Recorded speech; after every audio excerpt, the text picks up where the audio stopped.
सजनों ते मित्रों, साड़ियाँ मावां पंजाबी बोलना छड़ गई तो ये साढ़े वास्ते उड़ामा जम गया। और वो उड़ामा ये उड़म है कि चूँकि माऊ की बोली माँ बोली होंदी है, इस वास्ते पंजाबी हुण साडी माँ बोली नहीं। पर संगियो, मेरे मुताबिक छड़ी माऊ की बोली माँ बोली नहीं होंदी, बल्कि माँ बोली जिहड़ी होंदी है वो धरती माँ की बोली माँ बोली होंदी है। इसमें ये समझो कि जिहड़ी अखी वेखीए, कन्नी सुनीए ते मूँह बोलीए, वो बोली माँ बोली होंदी है। मतलब इंज लो कि ये गल जिहड़ी है ये वत कोई होर बोली कर नहीं सकती।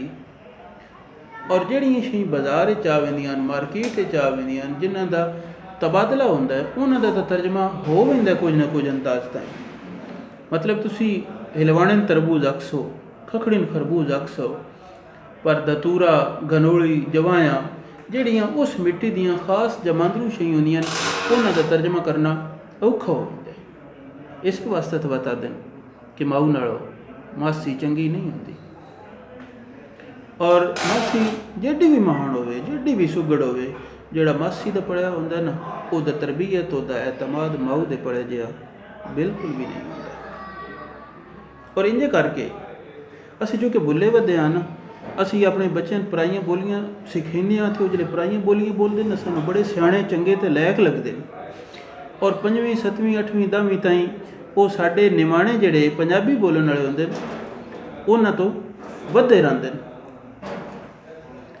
उन्हां तो अगे रह रहिंदे ने, उन्हां तो वधे रहिंदे ने। पर जे साडे कदी पंजाबी बोलण वाले खो दरो के इंग्लिश तो बच बचा के दा कर वैन, और वध जे कदी 16वीं ताईं पढ़ वैन, तो उत्थे मुड़े पराइयां बोलण वालियां नालों पैर खोण लग पौंदे ने, उन्हां तो अगे निकलण लग पौंदे ने। और जिहड़े मेरी सोच वेख विखा है उहदे मुताबिक उत्थे मुड़ ये ज़्यादा पुर एतमाद सियाणे ते सुगड़ लगदे ने, सियाणे ते सुगड़ लगदे ने।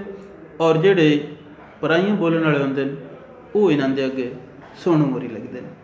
ये एक मेरा विचार है, मेरे अपना वेख विखा ते तजर्बा है, तुहाडा इस तो मुख्तलिफ हो सकदा।